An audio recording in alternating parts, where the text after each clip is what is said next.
tous et bienvenue sur la Magic TT, je suis en présence de Noé. Bonjour. Et moi Kozen pour une vidéo spéciale sur le prochain set Dominaria. Alors c'est une vidéo un petit peu particulière puisque cette vidéo fait suite à une fuite de la part de cette édition. Une fuite plutôt conséquente quand même puisque tout à fait, plus d'un tiers, voilà, plus de 2 tiers même. C'est 160 cartes sur les 269. Donc voilà, alors comme toute fuite, c'est des choses qui n'ont pas été voulues à la base par Wizard, mais Wizard a choisi de jouer le jeu et d'assumer cette fuite et finalement de l'officialiser. Donc ce qu'on vous parle, c'est pas des fuites de fausses cartes, c'est vraiment des vraies cartes puisque ça a été officialisé par Wizard. On a du coup une bonne partie. Même s'il nous manque du coup toute l'édition, donc on s'est dit on va faire une petite vidéo pour parler un petit peu justement de qu'est-ce qu'on peut dire, qu'est-ce qu'on peut spéculer, qu'est-ce qu'on peut voir un petit peu dans cette édition qui peut nous donner envie, qui peut nous permettre d'entrevoir. Et comme d'habitude, les vidéos sont souvent spécialisées sur des formats. On en fera peut-être une plus tard sur le Duel Commander et sur les formats EDH puisque c'est une édition qui est focalisée énormément sur tout ce qui est les créatures, les cartes légendaires. Du coup, il y a beaucoup de choses à dire pour les formats EDH. Nous là on va se focaliser beaucoup plus sur tout ce qui est le moderne et le legacy. Pour ceux qui sont habitués à notre chaîne, vous en voyez souvent ce genre de vidéos là. Là on va faire ça. Donc première chose, on va peut-être commencer par les mécaniques. Nouvelle mécanique incroyable de Saga. La mécanique Saga. Voilà. Donc des enchantements qui arrivent en jeu, qui produisent un effet. Donc, lors de leur premier chapitre, il n'y aura que 3 chapitres visiblement sur le plan de Dominaria. Et donc, les chapitres suivants se déclenchent. Donc, ce sont les premières actions qui ne passent pas par la pile et qui se déclenchent au début de la phase principale du joueur. Voilà, c'est après la phase de draw. Dès qu'on termine la phase de draw, on est dans tout le début de la phase principale. On met un marqueur, c'est des enchantements qui sont en 3 phases. Donc, la première phase, c'est au moment où on le joue. Donc, la première trigger, pas trigger du coup, parce que ça rentre pas dans la pile. Premier marqueur, deuxième marqueur tour d'après et troisième marqueur au tour suivant. Alors il me semble que le marqueur, excuse-moi, il me semble que les marqueurs ne rentrent pas dans la pile. C'est ça. Mais la capacité, elle, étant déclenchée. La capacité rentre dans la pile. Par contre, le fait de mettre des marqueurs dessus ne rentre pas dans la pile. Et du coup, à la fin du troisième marqueur, quand la capacité se résout et que le marqueur s'est fait, l'enchantement est donc détruit. Voilà. Alors là aussi. Chose très intéressante, il me semble qu'il y a des possibilités dans les rulings qui sont accessibles sur le site officiel de Magic. On peut voir en fait qu'il y aurait possibilité de faire en sorte qu'en réponse au déclenchement du 3e chapitre, on ait la possibilité d'enlever un marqueur pour faire en sorte qu'à la résolution de ce 3e chapitre, de cet effet de 3e chapitre, la vérification se fasse sur une saga et n'ayant que 2 marqueurs sapiens, puisque ne se détruisent pas. Et donc ne se détruisent pas, ce qui pourrait être une bonne chose pour quelqu'un qui voudrait profiter à outrance de ces effets qui sont, ma foi, assez puissants. La deuxième capacité, la deuxième mécanique, on va dire, qui est arrivée, c'est la mécanique des rituels légendaires. Alors ce sont des rituels qui ne peuvent être lancés que sous condition. La condition, c'est qu'on contrôle sur notre champ de bataille soit une créature légendaire, soit un planeswalker légendaire. C'est-à-dire que voilà, c'est une sorte de coût additionnel, c'est une vérification qui fait que ces rituels-là ne peuvent être lancés que sous... Voilà, c'est plutôt intéressant. Est-ce qu'il pourrait expliquer le spike de line de la singularité? Ce qui pourrait expliquer, voilà, il y a eu un petit spike de cet enchantement qui permet de faire en sorte que tous les permanents non-terrain sur le champ de bataille sont légendaires. Voilà, c'est vrai que du coup, ça permet de lancer plus facilement ces rituels-là. Et la dernière chose qu'il y a eu au niveau, alors c'est pas vraiment une capacité, c'est que en gros, il y a ce qu'on appelle les permanents qu'on appelle historiques.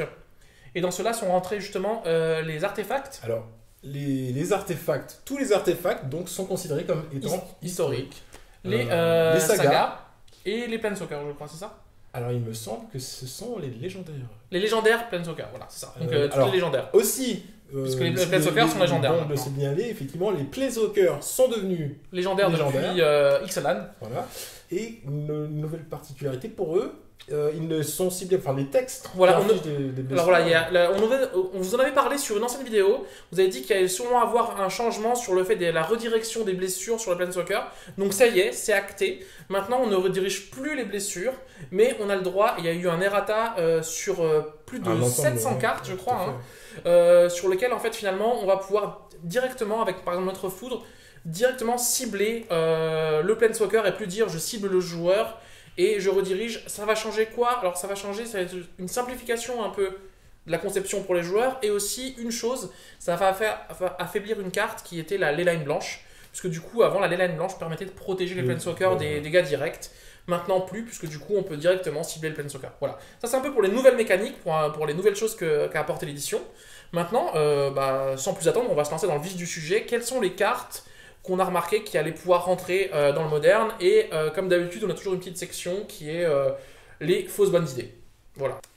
Et on va commencer du coup par le moderne, par les cartes qui sont sûres, on va dire au moins 80% d'être jouées dans des packs. Donc voilà, là c'est un peu les cartes qui ont l'air en tout cas qu'on prend le moins de risques. Donc on va commencer par la première carte, on va les crescendo. La première ça va être l'escroc rondin. Donc, qui s'appelle... Crescendo ou décrescendo, pardon. Crescendo. Le Merfolk Trickster. Donc on a pour 2 bleus une 2/2 flash qui quand elle arrive sur le champ de bataille, on engage une créature ciblée qu'un adversaire contrôle et elle perd ensuite toutes ses capacités. Donc la carte, en quoi elle est intéressante? Elle est intéressante parce que... Elle a le flash. C'est 2/2 flash, donc c'est-à-dire que dans Merfolk, pour ceux qui jouent Ondin savent à quel point des fois on gagne des games on paye les 2 supplémentaires sur l'annonciateur pour pouvoir en flash pouvoir bouncer une créature. Parce qu'on n'a pas toujours la fiole. Et là le fait de pouvoir faire fiole, tu m'attaques avec ton Tarmo 4-5, en flash, je pose ma 2/2, il devient 0-1, je bloque. Ça aide aussi pouvoir passer à travers si on n'a pas de Lord. Si on n'a pas de Lord, on va pouvoir engager une créature et continuer à frapper avec. C'est une créature qui en tout cas verra vraiment, à mon avis, se verra jouer dans Ondin. En plus, avec Maître des Vagues, c'est 2 bleus, ça rentre vraiment dans ça. Ça nous annonce peut-être aussi d'autres Ondins dans l'édition, puisque Dominaria est une édition dans laquelle on va avoir des créatures et des sorts tribaux. Enfin, pas des sorts tribaux, mais on va avoir les Ondins. On va voir les sorciers et encore les gobelins. Donc voilà, en tout cas, on verra si plus tard, dans les 100 et quelques cartes qui restent, est-ce qu'il y aura d'autres Ondins. Mais en tout cas, celui-là, il va certainement se voir jouer en moderne. Nous, on va continuer vers un autre pack qui est un pack qui joue en moderne.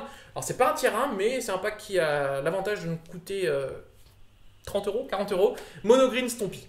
Mono Green Stompy, jusqu'à maintenant, avait son plus gros drop était un drop à 3 qui était le ballot qui coûtait 3 verts et qui était 4-5. Alors c'est bien 4-5 pour 3, c'est ce qu'on avait de mieux. Le souci c'est que l'archétype se veut agressif et que du coup souvent on avait envie d'avoir plutôt le 5 en attaque et le 4 en défense. Puisque le 4 ça suffisait déjà de ne pas se prendre bolt. C'est chose faite. C'est chose faite avec du coup le champion feuille à acier. Exactement, qui est pour 3 verts, une 5-4 qui en plus d'être une 5-4 un petit effet qui est sympa. Qui fait qu'il ne peut pas être bloqué par des créatures de force inférieure ou égale à 2. Donc c'est encore mieux, il y a une petite capacité d'évasion en plus. Il y a les 3 dévotions qui vont avec l'aspect de l'hydre. Sans oublier qu'il est elfe et chevalier. Alors est-ce que dans un archétype elfe, est-ce qu'en moderne on peut le Non, dans un archétype elfe, en fait les elfes, on veut qu'ils fassent On a l'archidruide elfe, on a Ezuri, on a beaucoup d'elfes qui sont bien meilleurs pour 3. Mais dans Mono Green Stompy, ça rentre vraiment dans cette optique aggro. Et franchement, ça va directement, à mon avis, remplacer les ballottes. Je pense pas que ça va se rajouter, puisqu'on veut pas avoir 8 slots à 3, c'est beaucoup. Mais en tout cas, c'est vraiment une carte qui va se jouer dans cet archétype-là, et on est franchement super content. On parle des dévotions finalement, mais il me semble une créature en bleu qui s'appelle le Djinn des Tempêtes. Oui. Qui a l'air assez sympathique. Alors là, on parlait dans des cartes qui vont forcément rentrer en moderne. Là, le Djinn des Tempêtes, il va pas forcément rentrer en moderne. C'est une carte qu'on s'est dit, si à un moment il y a un archétype qui est l'archétype dévotion mono bleu, qui avait essayé d'arriver un petit peu à l'époque en moderne. Mais là, c'est une créature pour 3 bleus qui est une X4 vol et la force est égale au nombre d'îles basiques qu'on a. Ça rentre pas dans la catégorie carte. Là, on va rentrer sur la 3e carte. Donc là, c'est la 3e et dernière carte qui va se voir. On est sûr sur cela. Moi, je mets ma main à couper qu'elle va se voir jouer dans au moins 70% des packs. 70%. C'est une carte de side. C'est une carte de side. C'est une carte de side. C'est un artefact, du coup, c'est pour ça que du coup on peut la jouer en side dans n'importe quelle couleur, puisque ça ne demande que du mana incolore. Laisse-moi deviner. Vas-y. Est-ce que ce ne serait pas la sphère d'amortissement ? C'est la sphère d'amortissement. C'est la carte que tous les joueurs de midrange attendaient depuis des années. C'est un petit artefact pour 2. Moi pas, personnellement. Jouer en Storm, on a un peu... qui n'est pas légendaire et qui va dire chute à 2 archétypes en même temps. Et ça, franchement, en side, les places sont chères. Et pouvoir dire non à 2 ou 3 archétypes différents en une seule même carte, c'est vraiment fort. C'est donc un artefact pour 2 non légendaire qui dit si un terrain est engagé pour au moins 2 mana, il produit un incolore à la place de n'importe quel autre type de quantité. Donc là déjà on est en train de dire que Tron, quand il a le Tron, il fait 3 incolores. On va plus loin, on vous parlait de moderne, on vous a dit qu'il y aurait aussi du Legacy. Gaïa's Cradle. Pardonnez-moi, je n'ai pas compris. Tron au naturel ne fait plus que 3 mana. C'est ça, avec cette carte. Oui, parce que... Gaïa's Cradle, même si on a 10 elfes, il fait plus que un incolore. Il fait même pas un vert. Donc voilà, donc tous ces... Cloud Post, c'est pareil. Donc ça, c'est une carte contre tous les packs qui veulent... Reliquaire de Nykthos. Reliquaire de Nykthos, tous ces cartes-là, en fait, ça calme ce genre de jeu. Big mana. Cité des traîtres. Cité des traîtres ne fera plus que 1. Voilà, contre Eldrazi. Donc ça, c'est... Et déjà, si c'était que ça... Temple Eldrazi. Temple Eldrazi. Mais si c'était que ça, on se dirait c'est déjà pas mal. Mais là, ils se sont dit, attendez, on vous a colmé déjà des archétypes. Donc continue. Chaque sort lancé par un joueur, donc là par contre ça marche pour les deux, faut faire attention, par un joueur coûte un générique de plus à lancer pour chaque autre sort lancé par ce joueur ce tour-ci. C'est-à-dire que vous êtes un joueur de Storm. Attends, laisse-moi faire. Je suis un joueur de Storm. Tu es un joueur de Storm. Je veux partir ce tour-ci. J'ai mon Baral sur table. Je commence à jouer mon premier rituel de récupération. Un rituel pyrétique, disons. Qui te coûte 1. Qui me coûte 1. Mon deuxième, une Manamorphose, disons, qui devrait me coûter 1, me coûte 2. Et ensuite 3, et 4, et 5, et 6. Donc comment dire qu'en gros, c'est une carte qui dit tu joues Storm. Ça va être compliqué de partir en combo tant que tu l'as pas géré. On va pas se mentir, à moins d'être au tour 1000, d'avoir 10 mana et de commencer à dire allez, je vais... Voilà, donc c'est une carte qui va calmer tous les archétypes qui vont essayer de faire beaucoup de spells en un tour. Et tous les archétypes qui veulent essayer de tricher sur les landes. Tricher. Pardon. Réflexion de joueur de vert, pardonnez-le. Donc c'est une carte qui, on va pas se mentir, en moderne ou en leg, va savoir jouer dans les sides. En legacy, ça calme Elf, ça calme Storm, ça calme Cloud Post, ça calme plein de packs comme ça. En moderne, ça calme Tron. Et franchement, Dieu sait que Tron, en ce moment, quand on sait que le format il est en train un peu de ralentir grâce au drop à 4, on en a peur. Donc c'est franchement une bonne chose et je pense qu'on prend pas beaucoup de risques en disant que cette carte va être jouée. Non, voilà. Je pense qu'elle sera trop jouée même. Ça c'était les 3 cartes qu'on est sûr à...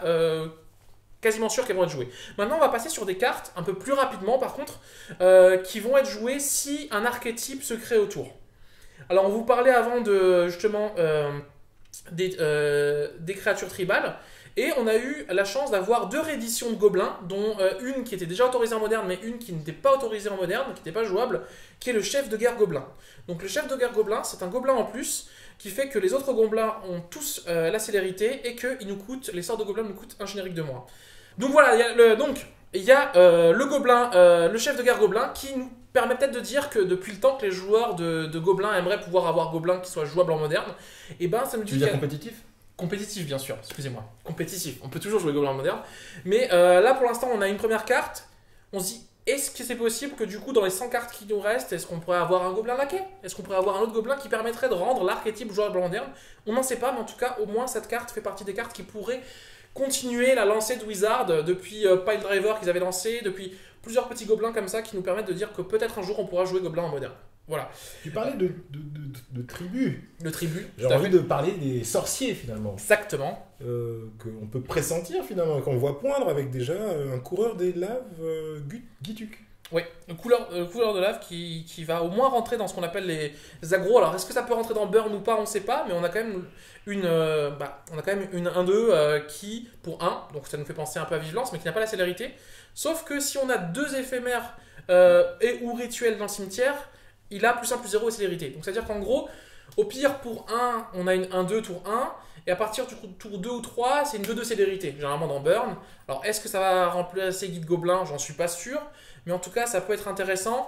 Ça peut être aussi intéressant dans le fait... Ça peut être intéressant du fait qu'on a des sorts qui ont des particularités quand on possède un sorcier. C'est ça. Donc du coup, s'il y a un archétype sorcier qui pourrait voir apparaître, ça pourrait être une carte intéressante dans une sorte de bleu-rouge aggro, puisqu'on a une Simili-Bolt qui coûte 3, mais qui ne coûte plus que 1. Sorcier. Qui ne coûte plus que 1 si on a des sorciers. Donc sachant que dans le format, on a quand même un sorcier, on a quand même Mage Lance-Vif, on a ce sorcier-là à 1, on a Delver.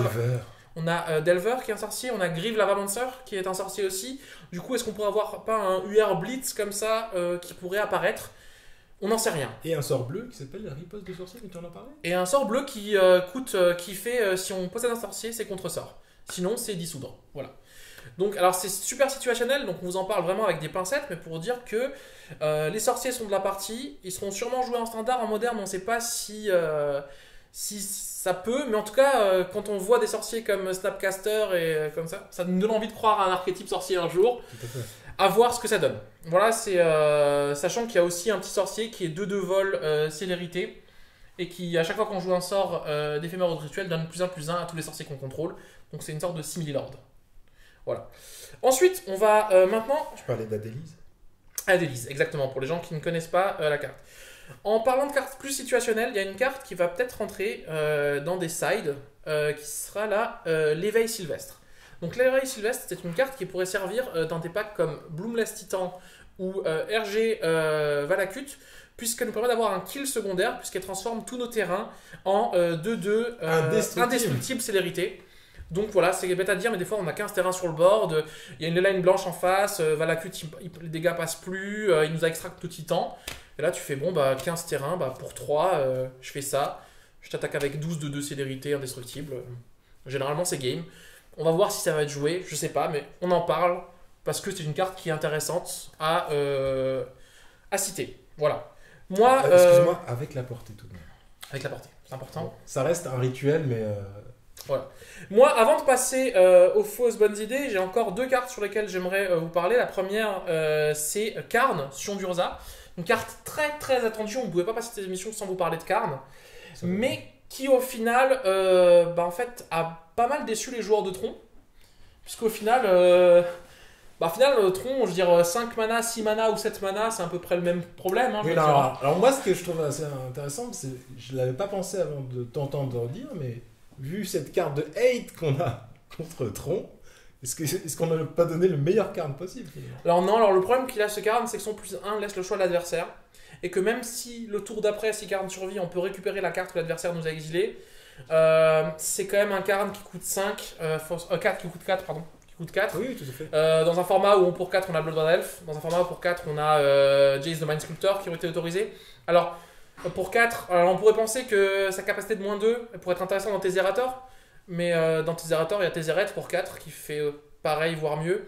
Du coup pour l'instant je vois pas trop, il y a des joueurs qui pensent à la mettre dans Affinity. Moi personnellement je vous avoue que j'y crois pas du tout.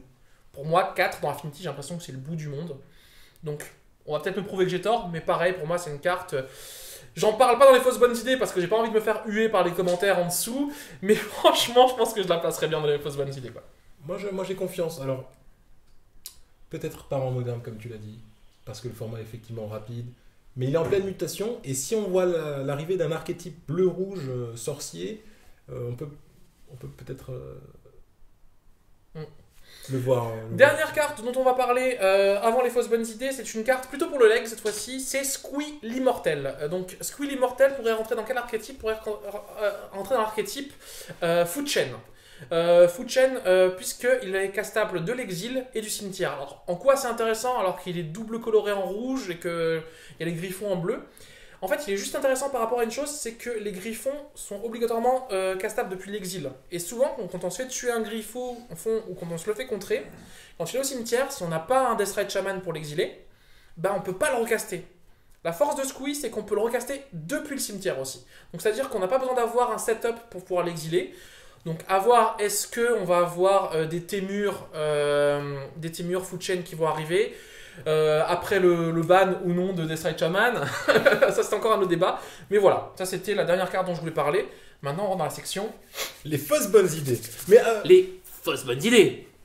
Et donc nous voici sur la dernière section, la section fausses bonnes idées. Donc je vais laisser l'honneur à Noé de nous introduire sur cette section. Un peu le spécialiste des fausses bonnes idées. Donc pour le moderne. Ma meilleure fausse bonne idée, dans une carte que vraiment m'a fait tilt, Champ de Préscience. Il y a une carte qui ressemble beaucoup, qui n'est pas légale en moderne, qui s'appelle Vision de l'avenir, qui est du coup pour 5, dont 2 génériques 3 bleus. Et 3 bleus, qui elle par contre nous permet de jouer la carte du de la bibliothèque, quelle qu'elle soit. Sans condition de type. Sans condition, par contre on joue avec le dessus de la bibliothèque révélée, du coup l'adversaire voit la carte aussi. Voilà, donc là c'est la fausse bonne idée de Noé. Oui, alors pourquoi cette carte? Parce que j'ai déjà par le passé, pardonnez-moi, tenté de monter un jeu qui s'inspirerait de contrepoids, donc de counterbalance. Sans Toupie, sans Jace, sans Brainstorm, bien sûr. et dans le format moderne. Et je pense, et c'est une fausse bonne idée, que cet enchantement permet, et je tâcherai de le montrer, mais de persévérer en tout cas dans cette direction. On va continuer avec les fausses bonnes idées, et avant de parler de fausses bonnes idées, j'aimerais quand même faire un petit big up à mon élémental d'épine, qui a été réédité. 7-7 pour 7, qui peut faire en sorte que les dégâts ils passent directement sur le joueur, sur les bloqués. Voilà, c'est la première carte que j'ai achetée à Magic avec le starter 2000. Donc voilà, c'est une fausse bonne idée, mais je m'étais promis de la placer sur tes missions. Elle est là, c'est pour toi. Donc, dans les fausses bonnes idées, on va commencer à parler en généralité des rituels légendaires, dont on vous a parlé en début d'émission. Cette nouvelle mécanique qui, pour l'instant, à l'état actuel des spoils qu'on a vu pour l'instant, il n'y en a quasiment aucun qui peut passer vraiment la barrière du moderne ou du legacy. Il coûte souvent très cher. La condition d'avoir un permanent légendaire, il est souvent bizarre parce que du coup, il y en a un qui exile toutes les créatures, mais du coup, il faut une créature légendaire. Il coûte 5, c'est des spells entre 4, 5 et 6. Pour l'instant, franchement, ça a des fausses bonnes idées. On verra sur la suite de Dominaria si on en a des moins chers et des plus intéressants. Ça pourrait être des bonnes idées. Mais là encore, pour le moderne, précisons. Pour le moderne et Legacy. Très fort, j'imagine, en scellé. En standard, scellé, ça sera sûrement très fort, vu qu'il y aura beaucoup de légendaires. Donc, ils seront en standard et en scellé, ça sera très facile à activer, puisqu'il y aura. Wizard a promis qu'il y aurait environ en moyenne une légendaire par booster. Ça veut dire le nombre de légendaires qu'il va y avoir dans le format. Mais en tout cas, voilà, c'était une chose à dire. Et maintenant, j'aimerais qu'on parle de la fausse bonne idée qui fera peut-être le plus parler d'elle, qui est, à mon avis, celle qui a fait couler beaucoup d'encre. Mox d'Ambre. Mox d'Ambre. On a un Mox, le retour des Mox. Oui.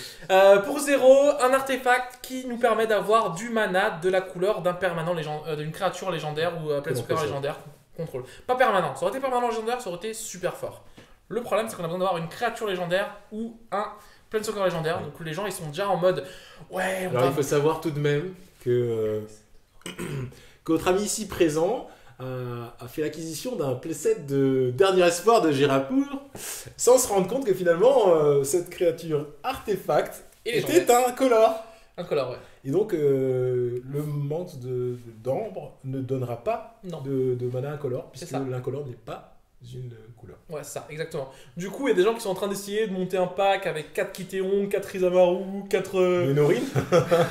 Allez, Marthe, Franchement, pour l'instant, c'est une carte en moderne. Il y a des gens qui se hype parce que dès qu'il y a le mot Mox à Magic, tout le monde est là en mode on sait jamais. Mais là, on sent que Wizard a vraiment fait très attention parce qu'ils ont mis créature Planeswalker. Franchement, et c'est là où on se rend compte la petite différence entre une carte broken et une carte qui l'est pas. Ils auraient mis permanent légendaire, la carte serait pétée. Parce que du coup, si t'as Dalle de son brassier, terrain légendaire, Mox, et du coup, mais ça aurait fait pas légendaire. Bah, c'était Dalle, excusez-moi. Dalle de Troker. Land légendaire, un mana, directement. Vous pouvez remercier notre ami Julien qui vous en fut avec nous. Je suis en train de me dire, il y a le feu. Le Mox d'Ambre qui du coup est plutôt une fausse bonne idée dans le sens où on a franchement réussir à avoir une créature légendaire sur le champ de bataille dans les tours 1 ou 2. Souvent les créatures font pas rêver, donc pour l'instant Baral, j'ai envie de vous dire. Voilà, il y a juste Baral qui a l'air de... Alors du coup, est-ce que ça va être joué dans Storm parce qu'il y a juste 4 Baral? C'est quand même compliqué. C'est une carte, mais on en parlera dans l'émission Duel Commander parce que par contre, en Duel Commander, ça a l'air très peut-être trop fort. Non, pas trop fort. Parce que tour 1 Zurgo, Mox, Guide Gobelin, ça paraît être plutôt pas mal. C'est pas mal. Mais voilà. Et tour 2, Baral, Mox d'Ambre pour le backup. Ça paraît aussi pas mal. Pas mauvais. Là, c'est une carte qui, on verra dans l'émission Duel Commander. Maintenant, on va parler d'autres fausses bonnes idées qui étaient les sagas. Voilà, donc les sagas. Alors, pourquoi fausses bonnes idées? Toujours, rappelons que en moderne. Ou en Legacy. On a malheureusement, je dirais, pas vu encore de saga qui pourrait générer un archétype ou un nouvel archétype. Mais tout de même, moi j'en ai noté 2, une en noir et une en rouge. Le noir, les Saintes Écritures Phyrexianes. Donc pour 4, 2 incolores, 2 noirs. Quand elle arrive, on donne l'artefact à une de nos créatures. Et plus 1 plus 0, je crois. Et plus 1 plus 0. Quand même, je crois qu'il y a ça. Jusqu'à la fin du tour Non, je crois qu'elle a... Quand elle s'active, quand le deuxième chapitre s'active, on détruit toutes les créatures non artefacts. Et ensuite, on exile le cimetière d'un joueur ciblé. Donc, c'est-à-dire... Donc, ce serait surtout le chapitre 2 qui serait intéressant pour 4 mana et 1 tour à vide, on a une mauvaise damnation. Ouais, c'est pas mal. Je pense qu'on est... Alors, je pense qu'on est sur la fausse bonne idée. Ne pourrait-elle pas objectivement rentrer dans un archétype comme Tesserator? Mais tout rentre dans Tesserator en ce moment. Tout rentre dans Tesserator. Il y a ça avec une autre carte, on a parlé dans Tesserator aussi, justement. Karn dans Tesserator.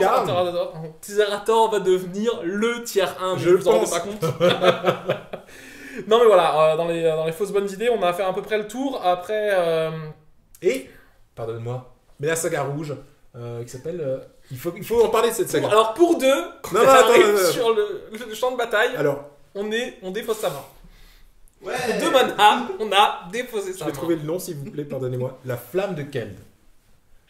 Donc voilà. Je crois que Alors, moi qui ne suis pas un joueur de Dredge, je crois que c'est pire que je tendrais à me poser la question, est-ce que dans une liste de Dredge... Réunion cathartique ne serait pas meilleure? Oui. Certainement. Mais 8 réunions cathartiques ne seraient-elles pas meilleures que 4? Non. Parce que du coup, t'as piège 100 fois x4, réunion cathartique x4. Et à la limite, si tu voulais, t'avais celui qui faisait défausser 1 et piocher 2 qui était joué avant. Voilà. Voix tourmentée, Tormenting Voice. Voix des lamentations, je sais pas quoi. D'accord. Donc, non, en fait, juste non. Et surtout qu'en plus, derrière, si tu te prends Rest in Peace ou Abrupt Decay, tu profites même pas de je ne dis pas, mais en tout cas, je pense qu'il va y avoir quelque chose. Moi, je suis hypé sur cette classe. Pouvoir défausser 2 cartes et être obligé de défausser. Non, pouvoir défausser sa main, Cosette, pour 2. Il y a une carte comme ça qui existe à Magic pour un noir, je crois, où défausser votre main. Voilà, c'était. C'était voilà, sur ce, nous, je pense qu'on va pas faire en sorte que la vidéo soit beaucoup plus longue, sinon vous allez devenir assez fou. D'autant plus que nos idées sont voilà. Juste pour terminer sur la fausse bonne idée, on pourrait dire que les cartes qu'on vous a parlé de sorciers sont dans la globalité pour l'instant des fausses bonnes idées, à moins d'avoir vraiment beaucoup de sorciers. Parce qu'elles ont vraiment des conditions qui sont très très compliquées, donc ne vous hypez pas trop dessus, ne commencez pas à acheter les cartes à foison. Mais voilà, on espère que cette petite émission vous a plu. Elle a été faite un petit peu différente puisque vous voyez qu'il y a plein de plans différents. Donc voilà, n'hésitez pas dans les commentaires à liker, à nous dire si ça vous a plu. On fait aussi du coup un big up à tous les gens qui sont dans l'arrière-plan de l'assaut que vous voyez pas. Du coup voilà, on remercie Julien Schnell, on remercie Timothée Turcot et on remercie Thomas Kuntz qui sont avec nous ce soir et qui font toute la prod derrière. Voilà, c'est dans l'ombre mais il faut quand même le signaler parce que au bout d'un moment, mon visage, vous le connaissez, mais c'est aussi bien de connaître les gens qui bossent pour l'assaut, bénévolement aussi avec nous. Donc voilà, merci à eux. Et comme d'habitude, n'hésitez pas à partager, à liker, si je suis bénévole aussi, commenter et à revenir sur nos vidéos. À très bientôt. Ciao, ciao. Au revoir.